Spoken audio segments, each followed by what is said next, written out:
नमस्कार मंडळींनो, मी तुमचं पुन्हा तुम्हा सर्वांचं स्वागत असं आपल्या नवीन अशा मिनी ब्लॉगमध्ये. तर मंडळींनो, कोकणात स्वर्ग म्हणतात, या स्वर्गात मी मित्रमंडळी का घेऊन येले होते. आज म्हटलं जाऊया आपण रानात फेरफटको मारू. फेरफटको मारून जाताना आमका थंयसर वाटेत कंदा दिसे. तर मित्रांनो लगेच ड्रोन बनवून घेतला. ह्यो बघा, ड्रोन तयार असा. सर आम्ही कंदा काढूक सुरुवात केलं तर थंयसून आमची काकी सुद्धा येत होती. ह्या भावशीचा काय वेगळाच चालू होता. त्याका त्याच्या आईने फोन केला आणि म्हणत होती, फणस आणि आंबे घेतल्याशिवाय मुंबईत येऊ नको. त्याशिवाय आम्ही वायस पुढे नाही गेलो आणि आमका जांभळा दिसले. या भावशींका जसं काय जांभळा भेटत नाही तसे हे जांभळांवरती तुटून पडले. मी आपलो एकटो राजासारखं जांभळा खात होते. माझ्या आईने माझ्याकडे फणस मागितलेला म्हणून मी माझ्या काकाक सुद्धा माझ्यासोबत घेऊन गेले होते. आम्ही एक दोन फणसा काढलं. हे भावाशी आंब्याच्या झाडावरती आंबे काढूक चढले होते.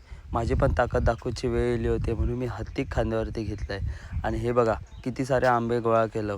आणि ह्यो बघा कितको सारो रानमेवा जमा केलं. ह्या भावाशीन पाठीक पिशवी मारला आणि निघालो आम्ही घरच्या दिशेने. आजसाठी इतक्याच. भेटाया पुन्हा. तवसर देवा काळजी.